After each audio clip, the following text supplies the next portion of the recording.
आज की important highlights की बात करें तो पहला अपडेट है जिसमें आर्मेनिया ने कुछ ऐसा कर दिया जिसमें अमेरिका को पीछे छोड़ आज की डेट में भारत इनका सबसे बड़ा पार्टनर बन गया है।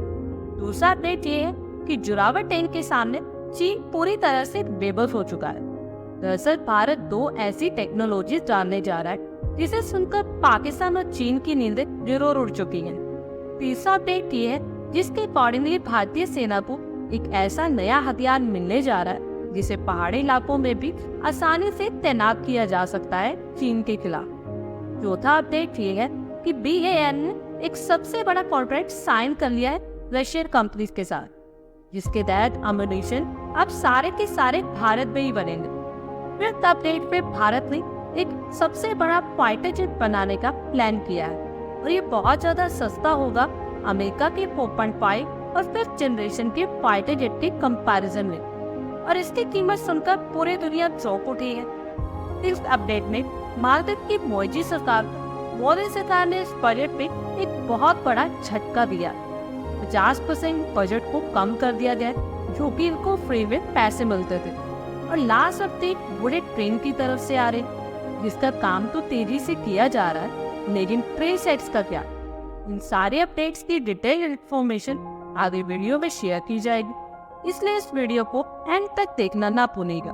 साथ ही वीडियो को लाइक और चैनल को सब्सक्राइब कर दीजिए। अब बात करें पहले अपडेट के बारे में।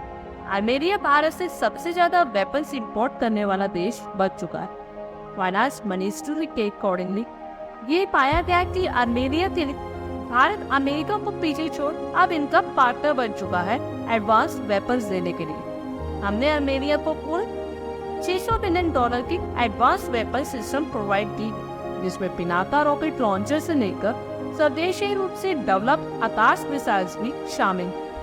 हमने जो इन्हें आकाश मिसाइल्स दी हैं वो मीडियम रेंज की हैं, जो सरफेस टू एयर मिसाइल है, और तो और ये बहुत ज्यादा इफेक्टिव है इनके किसी भी दुश्मन के कंपैरिजन में। इससे मेक इन इंडिया प्रोग्राम की ताकत का पता चलता है। और अब यह देखा जाएगा कि मेड इन इंडिया हथियार अब किन किन देशों में पहचान बनाते हैं। अब अगर दूसरे अपडेट की बात करें तो भारतीय सेना को एक लाइट वेट टैंक की जरूरत। फाइनली भारत ने इस तरह के लाइट वेट टैंक को बनाया जो किसी भी पहाड़ी इलाकों में आसानी से चढ़ाई कर सकता है।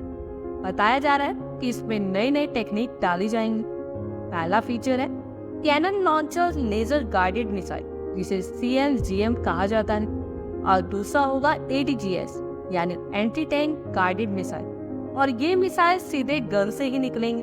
और ये फीचर सुनकर चीन पूरी तरह से परेशान हो चुका है, क्योंकि दो फीचर के साथ और साथ ही भारत का स्वदेशी रूप से develop semi active mission homing missile system के साथ ये इतना ज्यादा वर्सेटाइल टैंक बन चुका है कि हम चीन के लो फ्लाइंग हेलीकॉप्टर्स को भी शूट आउट कर सकते हैं, वो भी 5 किलोमीटर के रेडियस में आता है। हालांकि हम अगर टेक्नोलॉजी और पावर की बात करें तो ये टैंक हमारे अर्जुन या T-90 टैंक के बराबर का है, लेकिन इसका बड़ा एडवांटेज ये है कि ये उसके कंपैरिजन में काफी लाइट वेट है, जो चीन के बॉर्डर पर तैनात होने के लिए पूरी तरह से रेडी है। हमारी थर्ड अपडेट आ रही है भारतीय सेना की तरफ से। Advance weapon equipment India limited ने हाल ही में एक नया 200 अपग्रेड शरांज कैनन डेवलप किया। 6000 करोड़ का एक बड़ा ऑर्डर भी इनको मिल चुका है। इसे भी चीन के बॉर्डर पर इंस्टॉल कर दिया जाएगा। जब 1962 में चीन के साथ युद्ध हो रहा था तो हमारे पास ऐसे हथियारों की बहुत कमी है। तब इजराइल ने हमारी मदद की थी, लेकिन अब भारत पूरी तरह से सक्षम है और हमने तो उससे भी ज्यादा एडवांस कैनन बना दी है। हमारा फोर्थ अपडेट रशियन कंपनी की तरफ से आ रहा है। दरअसल इंडियन कंपनी BEL यानी भारत इलेक्ट्रॉनिक लिमिटेड ने एक MOU साइन किया है रशियन कंपनीज के साथ। कहा जा रहा है कि अब इनको लाइसेंस मिल जाएगा और 30 mm के एम्युनिशन, जिसमें काफी ज्यादा 30 mm के ग्रेनेड भी शामिल है। अब ये सब भारत में ही मैन्युफैक्चर किया जाएगा और रूस से इनका इंपोर्ट बंद कर दिया जाएगा।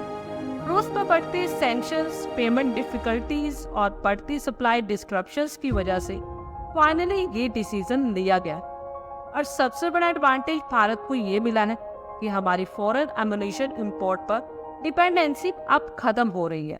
हमारी फिफ्थ अपडेट निकल कर आ रही है हमारे नए फाइटर जेट से, जिसे देखकर अमेरिका पूरी तरह से चौंक गया है।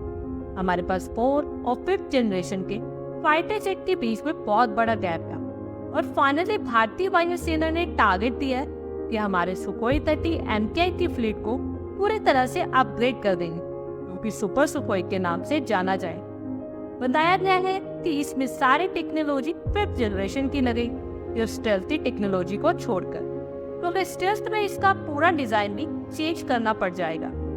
सुखोई फाइटर जेट की फ्लीट की ट्रांसफॉर्मेशन में एक 84 फाइटर जेट की सुपर सुखोई फ्लीट तैयार है, जो हमारी 4th और 5th जनरेशन के गैप को पूरी तरह से भर देगी।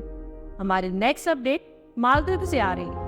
हाल ही में बजट की अनाउंसमेंट की गई है और मोदी सरकार ने जो मालदीव को बजट दिया है, जिसे देखकर उसके होश उड़ गए। एक समय था जब हम इनको 70 से मिलियन डॉलर यूं ही दे देते थे, लेकिन इस बार हमने बजट में डिसाइड किया था कि सिर्फ 48 मिलियन डॉलर ही एक ग्रैंड असिस्टेंट के तौर पर दिए जाएंगे। वो भी इसलिए क्योंकि भारत पहले से ही मालदीव पे लार्ज स्केल पर प्रोजेक्ट्स को एग्जीक्यूट कर रहा है। इसमें bridge projects, international airport projects, साथ ही इंडियन कंपनीज अपने कंस्ट्रक्शन इक्विपमेंट्स की सारी यूनिट्स पे सेटअप कर रही है। मालदीव और चीन की बढ़ती नजदीकियों का ही नतीजा है कि मालदीव के हाथ से 40 से 50 मिलियन डॉलर निकल गए। और हमारी आखिरी अपडेट आ रही है बुलेट ट्रेन की तरफ से। एक बड़े डेवलपमेंट की न्यूज सामने निकल कर आ रही है। 290 गर्डर प्लेस किए गए हैं और अभी 380 मिलने बाकी है। बताया जा रहा है कि 48 से 50% काम पूरा हो चुका है और भारत का साल 2026 का टारगेट है, यानी कि अब से 2 साल बाद बुलेट ट्रेन भारत पे दौड़ सकेंगे। लेकिन प्रॉब्लम ये है कि हमारे पास अभी तक प्रॉपर ट्रेन सेट्स अवेलेबल नहीं है। जापानीज कंपनी के साथ काफी बातचीत भी की गई है, लेकिन वो प्राइस कम करने के लिए रेडी ही नहीं है। एक बुलेट ट्रेन का स्टॉक देने के लिए 400 करोड़ रुपए से ज्यादा की डिमांड कर रही है और वो भारत ने फैसला लिया कि हम हमारा एक बुलेट ट्रेन सेट बनाए, लेकिन अभी तक इसके बारे में कोई ज्यादा अपडेट नहीं आया। आज की इन सब अपडेट्स पर आप अपनी राय कमेंट बॉक्स में शेयर करें। आई होप आपको हमारी ये वीडियो अच्छी लगी हो और आगे भी इसी तरह के अपडेट्स के लिए हमारे चैनल को जरूर सब्सक्राइब करें। धन्यवाद।